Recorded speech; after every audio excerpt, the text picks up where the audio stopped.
January 5th, 1989. I weighed myself this morning and tipped the scales at 146 pounds. Last April, I went on a diet and weighed only 141. Now look at me. At the I have tonight, I sit facing the rotisserie in which 3 chickens turned and dripped juices. Tonight, I'll just have a steak and some spinach. Then tomorrow, I'll have less.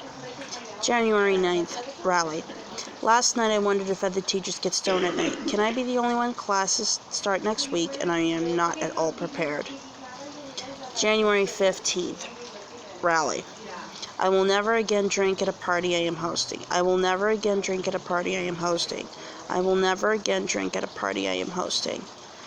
I drank at a party I was hosting. After 4 beers, I had 3 screwdrivers, then I started taking bowling hits. It was around then that things started spinning. I ate an apple yesterday and a tiny sandwich. There were 50 people here. I tried to sit down and watch my guests dance, but the sight of them made me nauseated, so I stumbled into my office and collapsed. On the other side of the door, I could hear John Smith, who talked about playing Pictionary with a dull partner who didn't know who Henry James was. I listened and tried to get up. Then I decided it was better to just quietly slip away. January 17th, Chicago. Today was the first day of the new semester and I'm teaching 2 classes. There are 20 students in the first one. I asked everyone to list the last 3 books they'd read, answers included Jonathan Livingston Seagull and a Daniel Steele novel.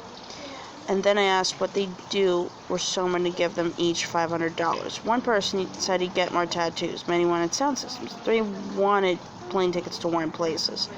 Because there are so many students, it's easy getting them to talk. One person ate in class and another said shit way too many times. Before they left, I had them each write a few paragraphs, explain to me how they lost their feet.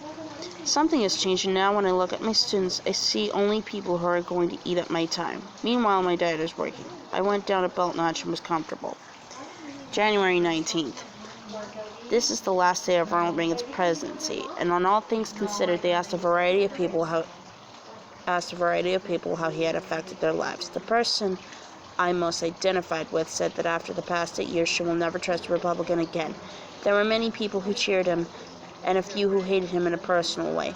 One woman blamed Reagan for her parents' divorce. She was from a farm family and said that the stress brought on by the president's agricultural policies ruined the marriage, which under previous administrations had been happy.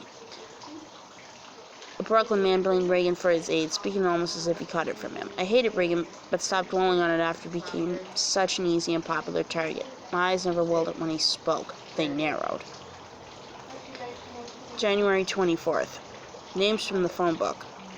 Adonis Levinsky, Dolly Branch, B.J. Beefus, Eugene Bratman, Wolfgang Fay, Freeman Fry. January 27th. I was in the coffee shop at the Palmer House, seated at the counter, and reached for my glasses. The guy next to me had set his glasses down as well.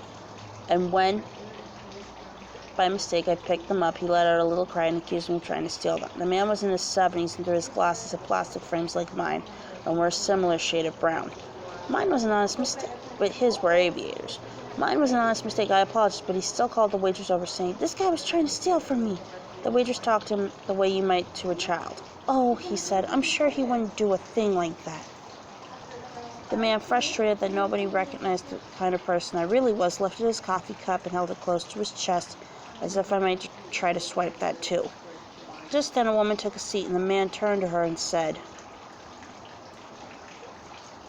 "Watch out, this one here just tried to steal my glasses." I glanced over to give her this person's crazy look, but she was too busy locking her purse firmly between her legs. January 30th. I saw an ad in Time magazine for a CD of the biggest country hits of 1961. Songs include Under the Influence of Love, I Dreamed of a Hillbilly Heaven, Paul Folks, Beggar to a King, 3 Hearts in a Triangle. Each of these would be a great story title.